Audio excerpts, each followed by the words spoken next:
Welcome to KCDC. I'm Casey Hunt. We are live every Sunday from Washington from 7 to 9 p.m. Eastern.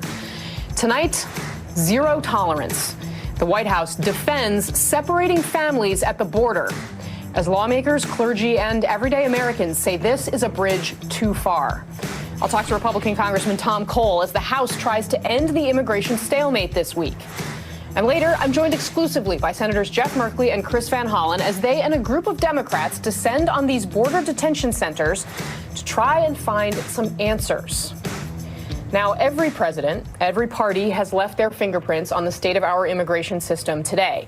The Reagan administration's amnesty policy drew widespread backlash and still gives some conservatives pause today. The Bush administration had its faults. The Obama administration struggled to handle a spike in migrations amid mass deportations. But at the moment, the current administration is separating families from their children at our border with Mexico, not because of a law, but because this administration has chosen to do so. So far, despite nearly 2,000 children being separated from their families, what's missing from this story are a flood of images of these young children. It was images of children, after all, that spurred the president to change course in Syria.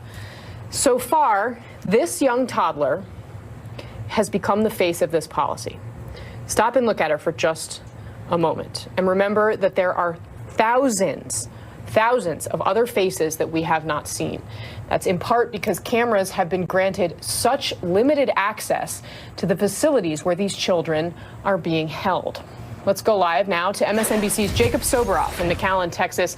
Jacob, you have been one of the very few journalists allowed to see one of the facilities where these migrant children are being held. Tell us what it is that we can't see. So, Casey, this building behind me is nondescript, but it's probably the epicenter of this entire conversation that we are having. This is the Border Patrol Central Processing Center in McAllen, Texas, called Ursula. And inside there, right now, there are 1,200 detainees, and more young children have been separated from their parents inside that building as their parents leave the building than anywhere else along the southern border. And that is because this sector, the Rio Grande Valley, sees more apprehensions, more people trying to cross illegally than anywhere else. And inside this building today, we got inside with another group of journalists for the first time. And what we saw, frankly, is as shocking as everything else that we have been seeing. And I want to be really clear.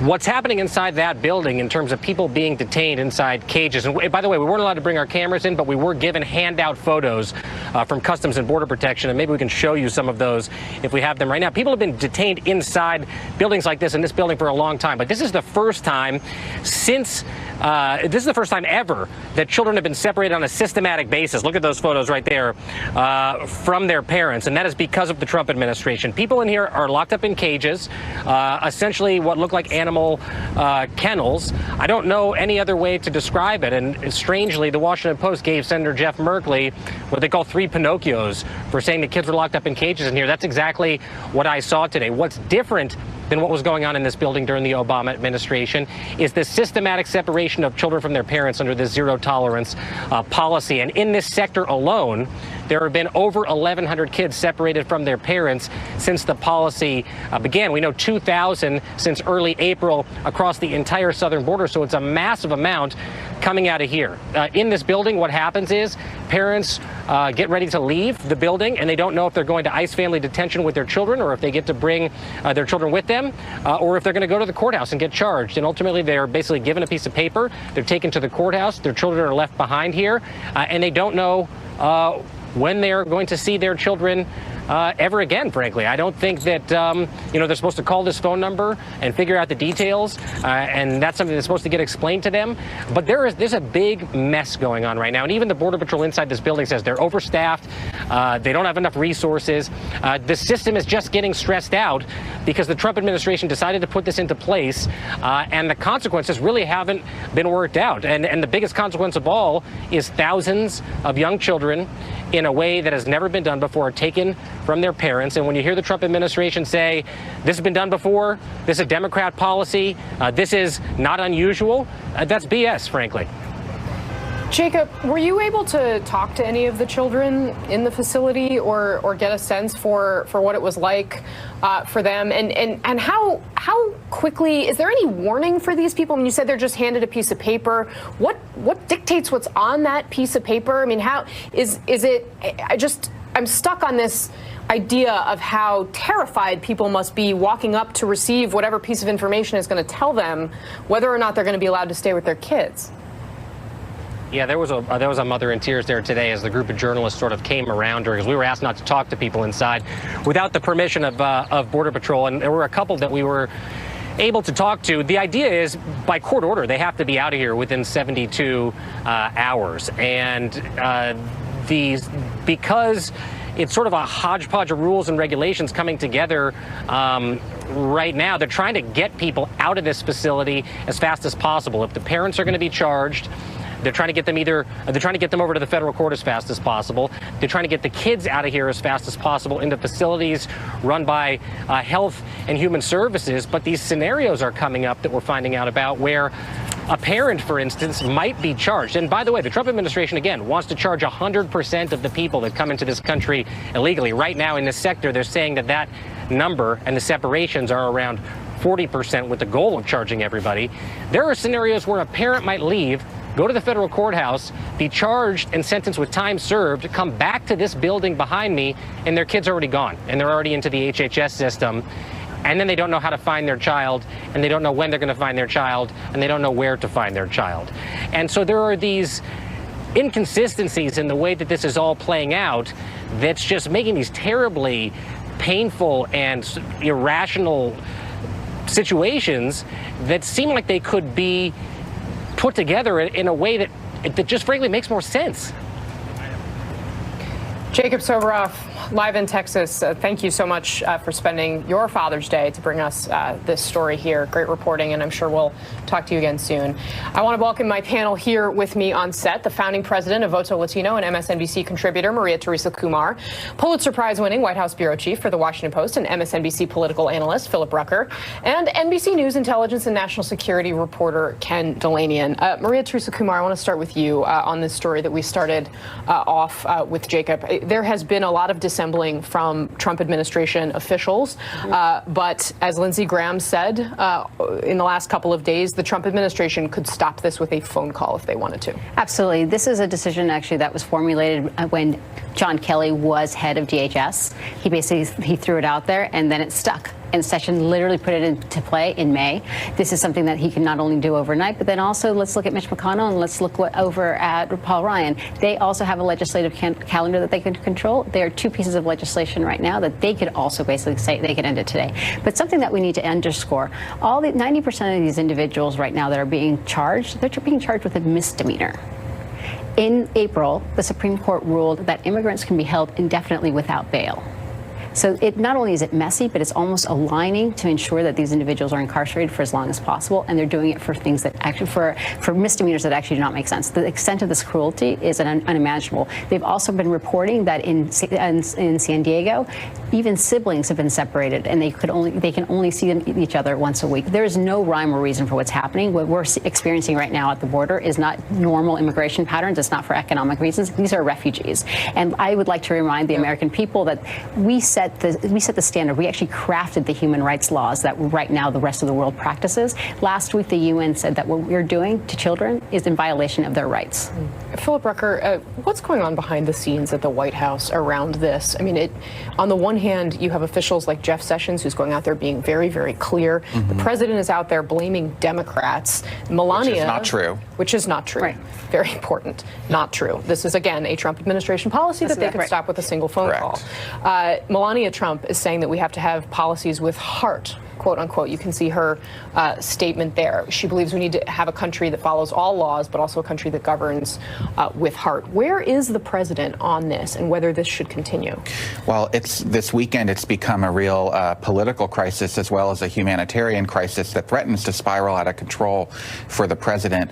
He said Friday, he talked to reporters Friday on the North Lawn of the White House and said he doesn't like the policy of separating children from their parents, and he blamed it on Democrats. That's not true. It's not the Democrats' fault, as we've said.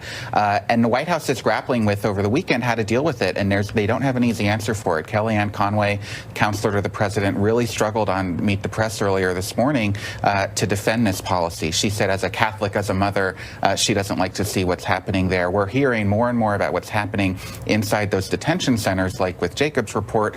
My colleagues at the Post had a story this weekend about a young girl separated from her parents in tears, very emotional about it, and the workers, the relief workers inside the detention facilities are prohibited I've read that from counseling any of these children. They're not allowed to touch the kids, not allowed to hug them, not allowed to comfort them.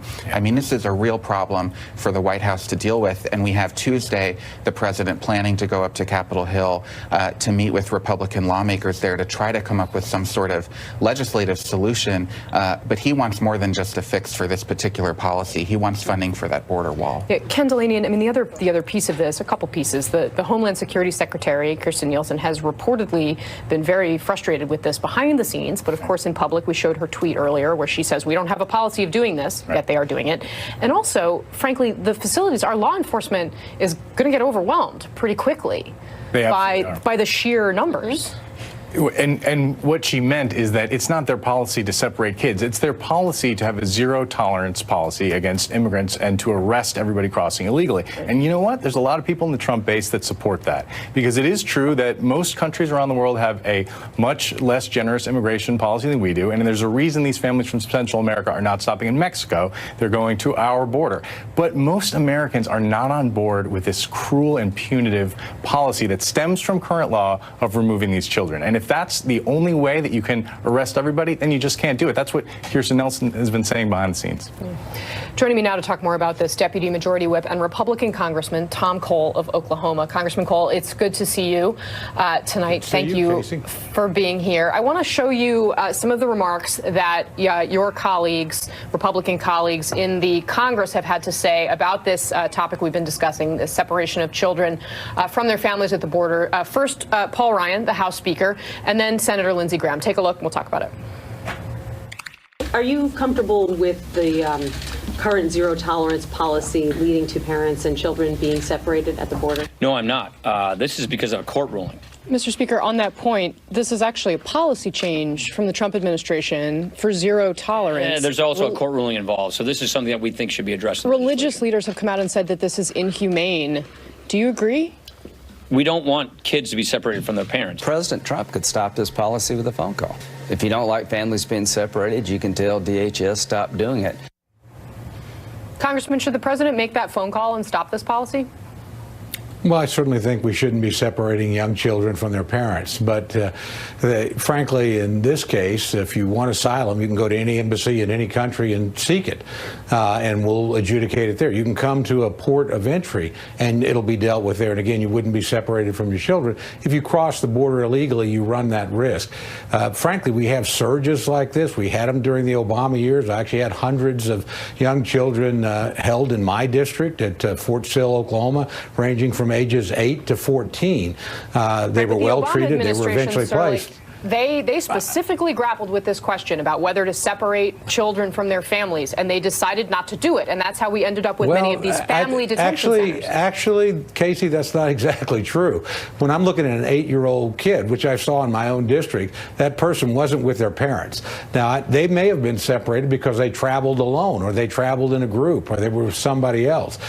So a lot of these cases are not actually involving the separation of the parents. It's a dangerous thing, and discouraging people from traveling thousands of miles where they can be exploited and preyed upon and where they run great physical risk is the right thing to be doing. Now, we're going to have hopefully an opportunity this week to address this legislatively and fix it. I agree with Speaker Ryan. This is not a policy we want to pursue, but I have a lot of sympathy with border agents that are confronted with thousands of people and don't have any easy recourse as to what to do with them. Again, we've housed children for a lot of years. I've seen it myself under multiple administrations when we get these summer surges. Well, at the same time, I take your point, but I do think it is very distinct and different to have unaccompanied minors crossing the border by themselves than to have people arriving at these detention centers. You mentioned legislation, though. Comprehensive, or if not comprehensive, then certainly more sweeping immigration legislation has failed time and time and time again in the Congress, trying to grapple with so many of these issues all at once. If, in fact, this compromise legislation that you all have talked about fails to pass the House, would you support a narrow immigration proposal to end this separation of families at the border? I would. I'm not for separating young children from their families. But again, you have to understand the sheer scope of what we're grappling with. And frankly, I would hope people that are concerned about this would make sure our borders are more secure and that we follow the president's 4 pillars, which I still think are the most sensible way to deal with some of the problems that we have. In terms of comprehensive legislation, that's probably not going to happen. I frankly much prefer dealing with things in several pieces of legislation. I think we'll have that opportunity this week. I hope our friends on the other side of the aisle help us, and I hope Republicans, again, are supportive of what the president's trying to do in terms of securing the border. The president hasn't been 100% clear on this compromise bill. It's been quite muddy over the course of the past few days. Is your understanding that he would sign this compromise legislation if it were to pass? That's my understanding, and I get your point. I was confused myself on Friday, but I think the president gave an impromptu press conference and may not have understood the question. Frankly, he's been a pretty busy guy between North Korea and the G7 summit, so he may not have been fully briefed. But he's going to come and visit with us on Tuesday, and I think we'll have an opportunity to see where he's at. It's my understanding that he would support either of the 2 pieces of legislation that Speaker Ryan's planning to present to the House. But again, the idea that we can solve it in the House in a day, not true. Anything we do has to go through the Senate, has to be solved by or signed by the president. So if you want to deal with something, it needs to be bipartisan, and you need to have both chambers and the executive branch on the same page. Given that, the time it takes to do this, do you think the president should make this phone call and stop family separations until you can take legislative action? Look, I am not for family separations under any circumstances, but I'm also not for catch and release. That is, I wouldn't just release the population either. Frankly, we're on the verge of being overwhelmed in the border. We've had this before. We were overwhelmed when President Obama was there. And as I said, we had lots of centers with young children, 8 years and younger in some cases, on their own. It's not a good situation. I would hope parents don't put their children in that situation, but certainly if the parent is there, the child is better off with the parent. Congressman Cole, thank you very much for coming on to play ball with us tonight. I really appreciate it. And I'll see you on the Hill later on this week. Thanks. Maria Teresa Kumar, your reaction to what the congressman said? Well, a couple of things. Right after the surge took place in 2014 with the president, if you recall, Vice President Biden went down to Mexico and actually crafted something with the Mexican government saying, how can we actually prevent this coming? Because they saw the surge coming. So they were working very closely with the Mexican authorities. We are so on the wrong side right now with the Mexican government. The Mexican government is not cooperating because we have nothing in place. The issue is also not necessarily people from Mexico, because there are different policies in place. But it was part of that migration. So they were basically providing different places to stop and actually provide people relief. The challenge, though, and I think this is what the American people have to recognize, is that if you are a mother or a father and you are traversing literally 3 to 4 countries to get to the border, how terrible is your situation? It must be so terrible that you actually are willing to risk your life. When he's mentioning, to your point, Casey, that he said, when he is mentioning that you found a lot of unaccompanied minors by themselves, it's because an 8-year-old was put on a bus and said, go that way because it's unsafe here. And it is a much different situation. Oh, absolutely. Which the Congressman and we're actually right now in the overall picture, this idea of mass migration to the United States, we're actually at net neutral. That is actually not the case. These people at the border are not your common immigrant. They are refugees. They are fleeing violence. They are fleeing desperation. Yeah, and we're going to have much more on this conversation as the night continues. But coming up, Paul Manafort is behind bars as pressure mounts on Michael Cohen and Roger Stone. We'll have the latest developments out of the Russia investigation. And later, my interview with Senate candidate Corey Stewart, who stunned Virginia with his comments and his primary victory. But first, it was another whiplash week in Washington. KCDC, back after this. You are looking live. Dennis Rodman, former NBA star, has just touched down. Well, it's exciting to be a part of it. Donald Trump and Kim Jong-un are still meeting. Mr. President, how's it going so far, sir? Very good. What do you think? Very, very good. This is complete denuclearization of North Korea. The Trump administration now planning to build tent cities to shelter migrant children. 5 states holding midterm primaries tonight. Congressman Sanford is currently trailing. Scott Pruitt had a top aide contact Republican donors to help his wife land a job. Michael Cohen expects to be arrested pretty soon. Michael Cohen splitting with his own legal team. Some breaking news for you. The New York Attorney General is suing President Trump and 3 of his children. Breaking news about that Justice Department Inspector General's report. Comey made a serious error of judgment. 2,000 children being taken from their parents over a 6-week period. Here's Donald Trump outside the White House. He speaks and his people sit up at attention. I want my people to do the same. Trump's former campaign chief is in jail. Did I not say there was going to be a ton of news this week?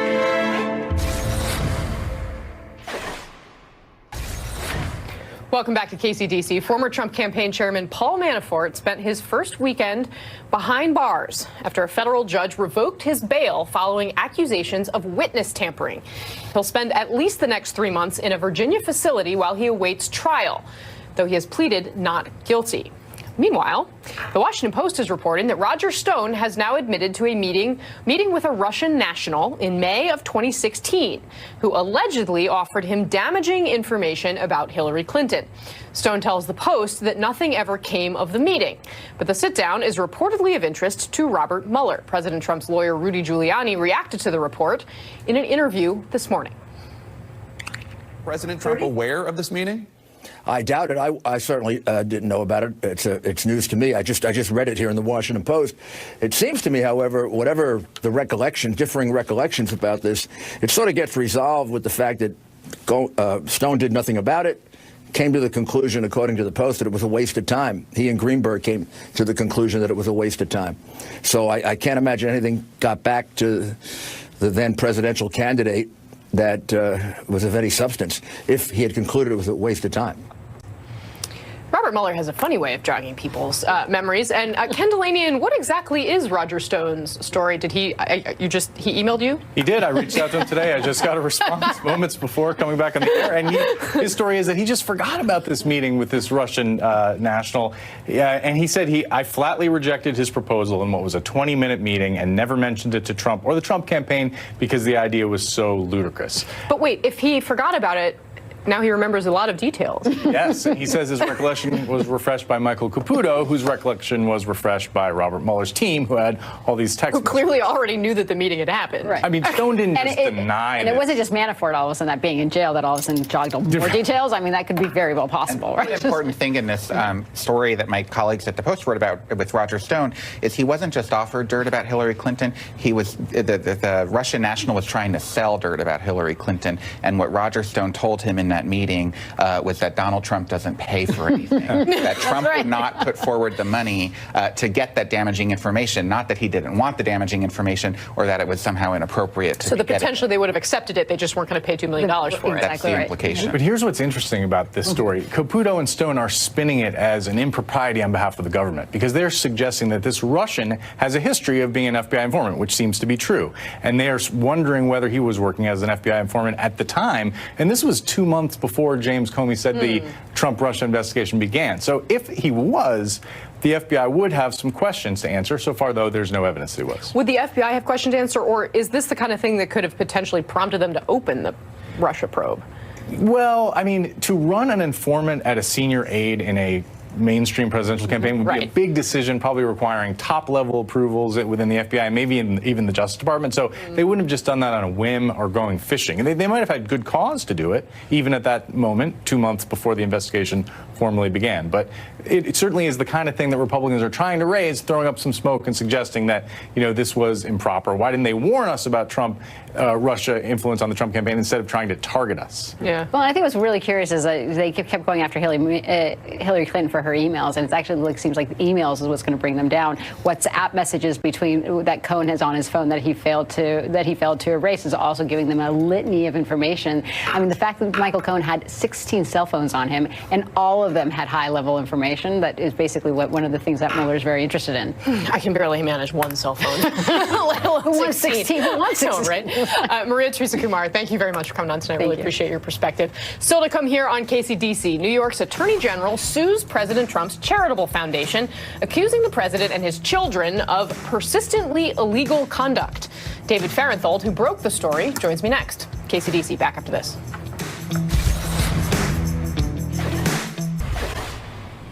Welcome back to KCDC. New York's Attorney General is taking aim at the president's charitable foundation.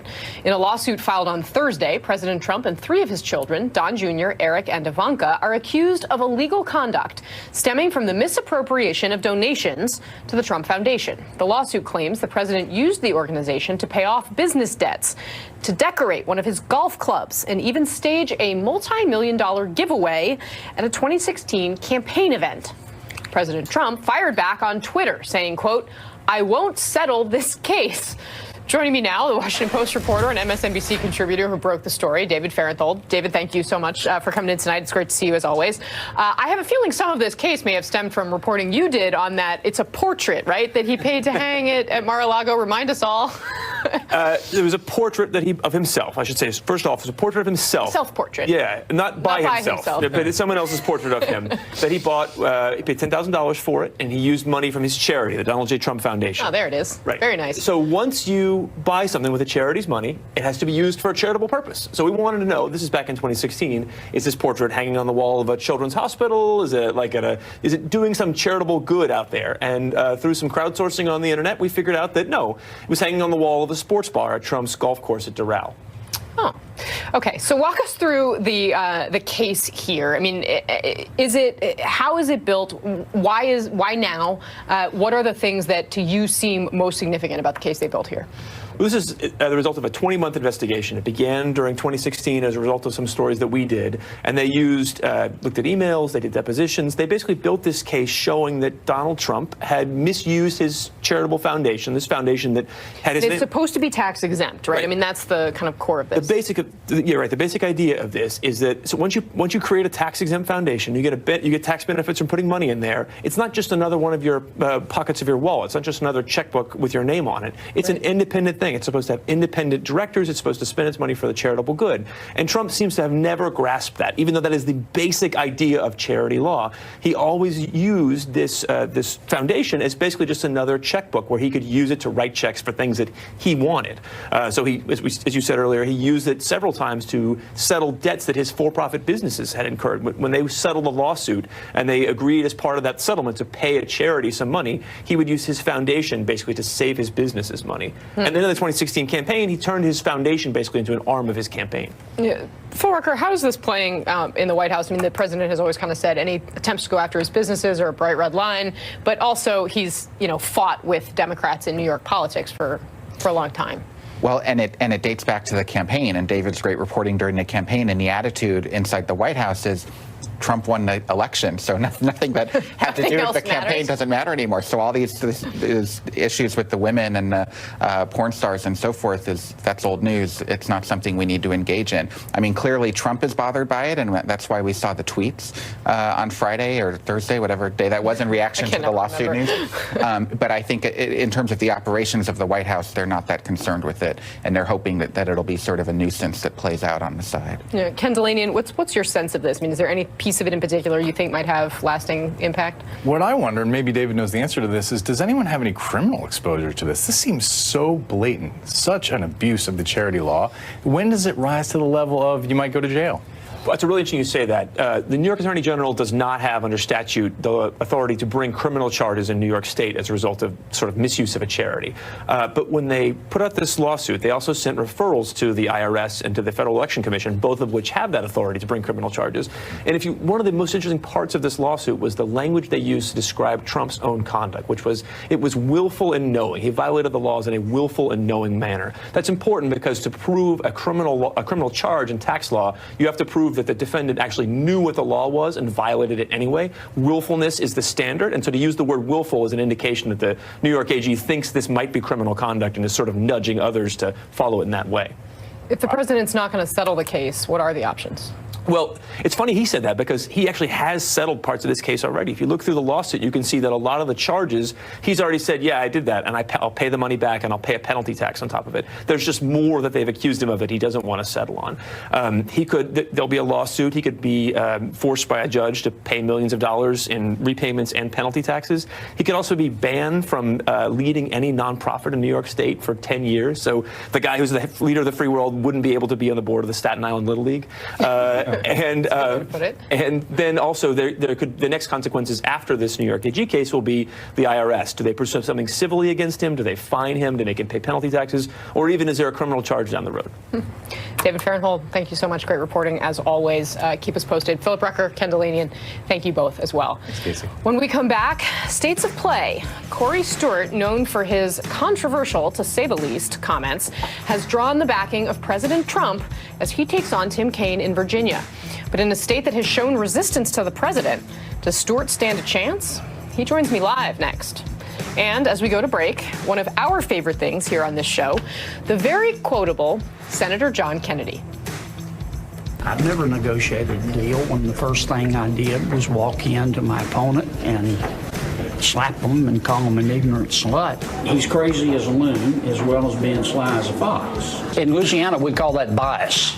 We don't call that objective. And there was a little hanky-panky in the 2016 election, and we're going to get to the bottom of it. Some of the bacon-wrapped shrimp crowd here in Washington thinks the American people aren't smart enough to figure it out. They are. Just a year and a half after the Trump presidential campaign fired its Virginia chairman, that same man is back on the campaign trail and apparently back in the president's good graces. On Tuesday, Corey Stewart became the Republican nominee to face off against Democratic Senator Tim Kaine. He gained national attention, not only for his role on the Trump campaign, where he was let go for staging a protest at the RNC headquarters, but for his hardline stance on immigration in Virginia. But Trump took to Twitter on Tuesday to congratulate Stewart and say, quote, "Don't underestimate Corey." Corey Stewart is here on set with me now. Sir, thank you for taking the time to be on the show. I want to start by asking you about the Republican Party here in Washington. Senator Cory Gardner, who runs the NRSC, the National Republican Senatorial Committee, has said that they will not endorse, they will not back you, they will not give you money. Why do you think that is? I beat their guy. They took their best shot at me, but they spent a lot of money in my race trying to knock me off. They've been at me for a long time. I've been a strong supporter of the president. But they're going to come around, and they're going to need to see some momentum in my race to show that it's competitive. It will get competitive, and at that point, I think they'll come around. Their guy, the more moderate in this race, who you beat by a handful of percentage points, has called you a racist. Yeah, basically he said that. It's not true. There was, I don't have a racist bone in my body. I mean, the So why are you spending time with the organizer of the Charlottesville rally? Well, so at that time, I did not know that he was. He came out later, and after we found out that he was a racist, I wanted nothing else to do with him ever again. Now, I need all my supporters. I want people to vote for me, but at the same time, I don't control what's in their hearts and their minds. I only control what's in the hearts and mind, my heart and my mind. And I don't have a racist bone in my body, and that's I think it's pretty hard for people to believe that when they see you sitting with someone like that. Well, you meet all kinds of people in politics, hundreds and hundreds and hundreds of people. You don't do a background check on all these people that you meet with. Paul Nehlen, for example, when I complimented him, so did a lot of other He was the one who was running in Wisconsin for Paul Ryan's seat and who has made incredibly anti-Semitic remarks. Well, remember that when he ran in Wisconsin against Paul Ryan, there were a lot of other conservatives who were supporting him and said nice things about him, including the president, including you called him your personal hero. And Coulter. But afterward, and I did say those nice things about him, and afterward he came out and said he kind of lost his marbles, and he came out with all these anti-Semitic, terrible things, and at that point I disavowed him, just as the other conservatives did. You have been incredibly hardline on immigration as well. Do you think that President Trump should be separating children from their families at the border? Well, I don't think President Trump is separating. Trump administration policy. They changed the policy. He could reverse it, as Lindsey Graham, a conservative senator, said, with one phone call.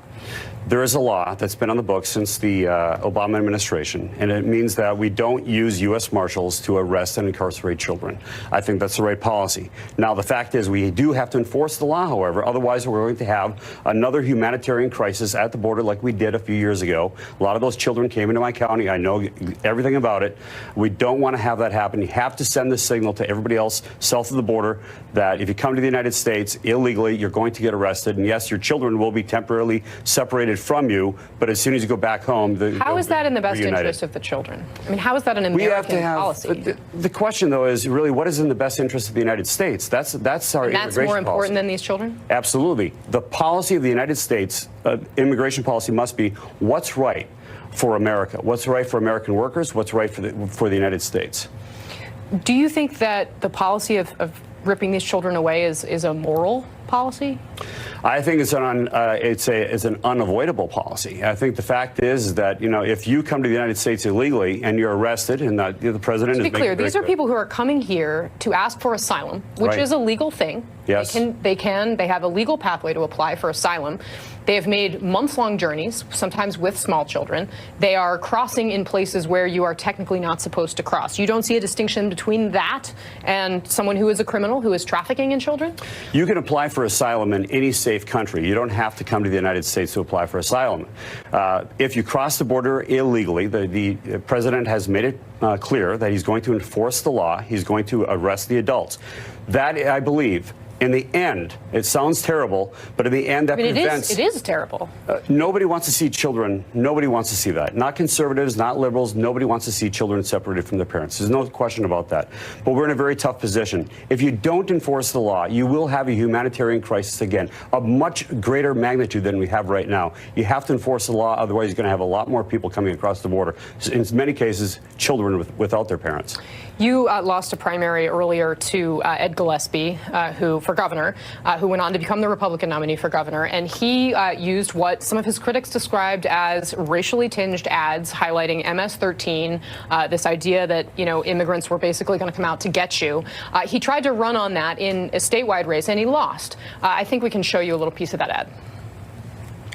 MS-13 appears to be surging again. The MS-13 gang lured the victim into a Fairfax County park, stabbed him repeatedly, Committing violent and brutal crimes. MS-13 is a menace. Yet Ralph Northam voted in favor of sanctuary cities that let dangerous illegal immigrants back on the street, increasing the threat of MS-13. Ralph Northam's policies are dangerous. I'm Ed Gillespie, candidate for governor, and I sponsored this ad for a safer, stronger Virginia.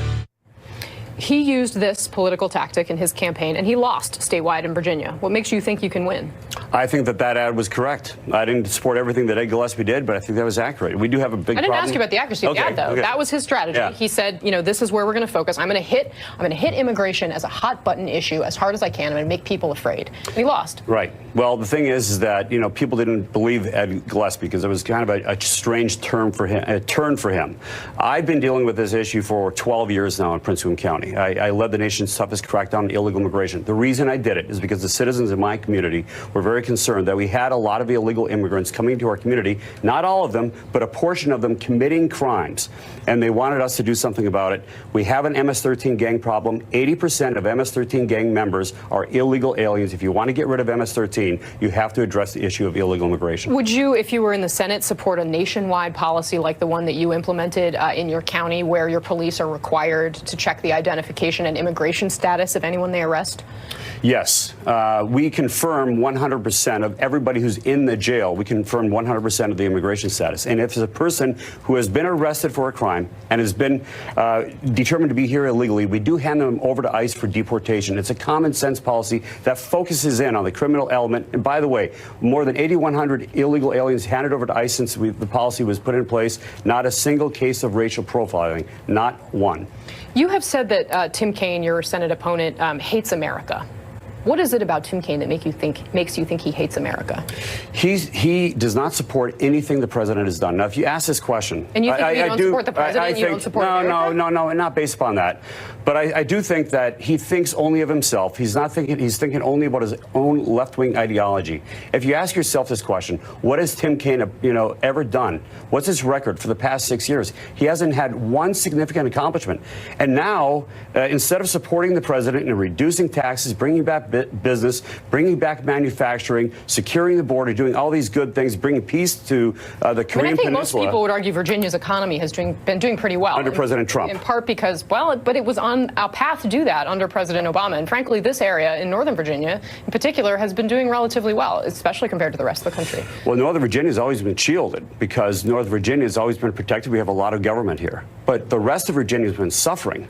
And it's been suffering because we've had an administration, the Obama administration, that has been taxing businesses and making it more difficult for business to come back. Now we have a president who has done that. And you see manufacturing returning to the country in a way that it hasn't done since the 1950s. Back to the original question. Do you think Tim Kaine hates America? Yes, I do. I do. I think, what does hate mean? I think that means when you care about something a lot more, yourself a lot more, as Tim Kaine does than the interests of the United States. You also tweeted a photoshopped image. It's an image of Tim Kaine's son, who was arrested in an anti-Trump protest, on a board on the Senate floor. You can see it there. You retweeted this image. This is misleading to voters. This never happened. This image right here, Senator Kaine on the Senate floor, it never actually happened.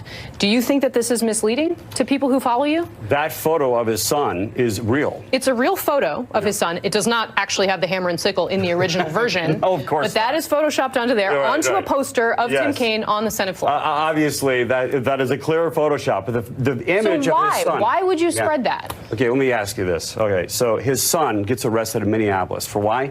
For a riot. He's rioting in conjunction with a Trump rally. There are people who are arrested, and he should have been prosecuted, but instead Tim Kaine gets him off. And he said that he loves the fact— There is no evidence that Tim Kaine got him off. No, but look, come on, let's be obvious. Let's be clear. If that was anybody else's son, if that was not a powerful man's son, he would have been in jail today. The thing is that Tim Kaine said that he loves the fact that his kids are involved in politics. And right after this incident, I just thought that was ridiculous. It says a lot more about Tim Kaine than it does about his son. Just to be clear. I apologize to him because I'm saying it on Father's Day, but it was very bad parenting. All right. One of his sons is also in the United States Marine Corps, as far as anyone hating America. Corey Stewart, thank you very much for the conversation. Thank you. Still to come here, much more on the migrant families being separated at the border. In our next hour, I'll speak with Senators Jeff Merkley and Chris Van Hollen about the tour they just finished today of a center in South Texas. KCDC, back after this.